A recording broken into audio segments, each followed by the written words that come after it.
Assalamualaikum warahmatullahi wabarakatuh. Halo sahabat-sahabatku.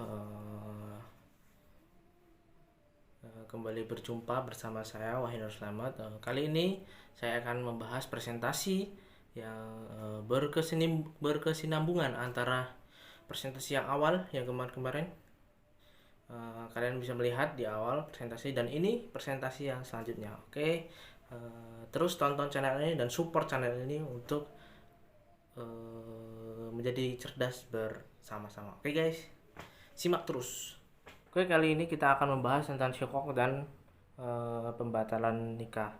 Syikok menurut bahasa dapat diartikan pertengkaran, sedangkan menurut istilah syikok berarti krisis memuncak yang terjadi antara suami istri, sehingga antara kedua, yaitu antara suami dan istri, sering terjadi perselisihan yang menjadikan keduanya tidak dapat dipertemukan atau permasalahan tersebut tidak dapat diselesaikan. Nah, pengertian yang sudah saya sebutkan tadi menunjukkan bahwa syikok terjadi apabila antara suami dan istri tidak dapat mencukupi kebutuhan lahir maupun kebutuhan batin, sehingga kehidupan rumah tangga sering terjadi perselisihan. Perselisihan tersebut tidak ada akhir. Oleh karena itu, bila terjadi konflik seperti yang sudah saya sebutkan tadi, dalam keluarga Allah Subhanahu wa taala memberikan petunjuk untuk menyelesaikan melalui cara-cara tertentu. Nah, itu pengertian syikok.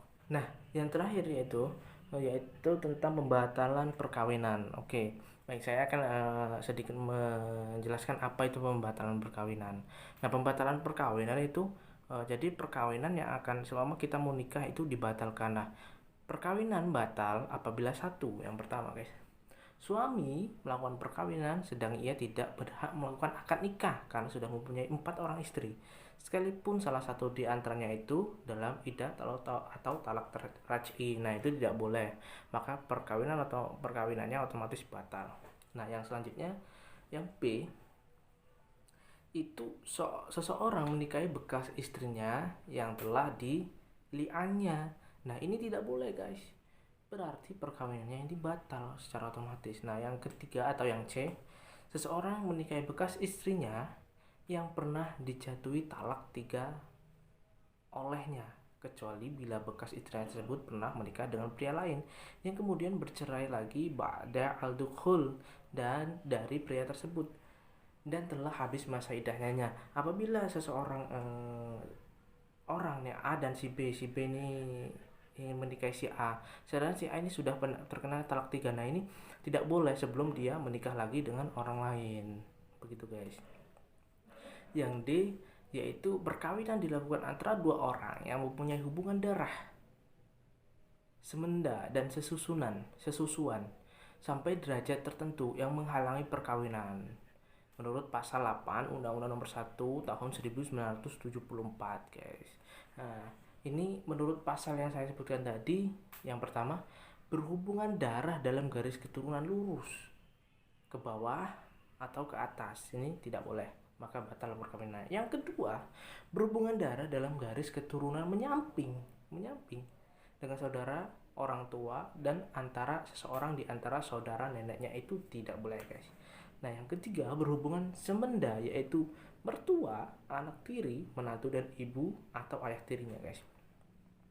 Nah, kemudian yang keempat, berhubungan sesusuan, yaitu orang tua sesusuan, anak sesusuan, saudara sesusuan, dan bibi atau paman sesusuan. Nah, yang E, iya tadi sudah di ini sebagai pasal guys ya. Ini yang E, istri adalah saudara kandung atau sebagai bibi atau kemenakan dari istri atau istri-istrinya. Jadi kalau menikah dengan keponakan istrinya atau masih saudara kandung, itu tidak boleh. Seorang suami melakukan poligami tanpa izin dari pengadilan agama. Nah, ini tidak boleh guys, otomatis batal perkawinannya. Perempuan yang dikawini ternyata kemudian diketahui masih menjadi istri pria lain yang mafqud, gitu guys.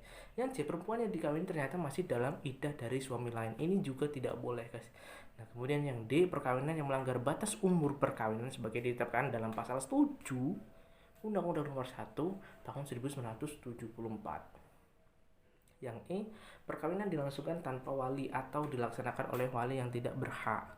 Kemudian yang perkawinan yang dilaksanakan dengan paksaan suami atau istri dan mengajukan permohonan pembatalan perkawinan jika perkawinan ini dilangsungkan dan di bawah ancaman yang melanggar hukum.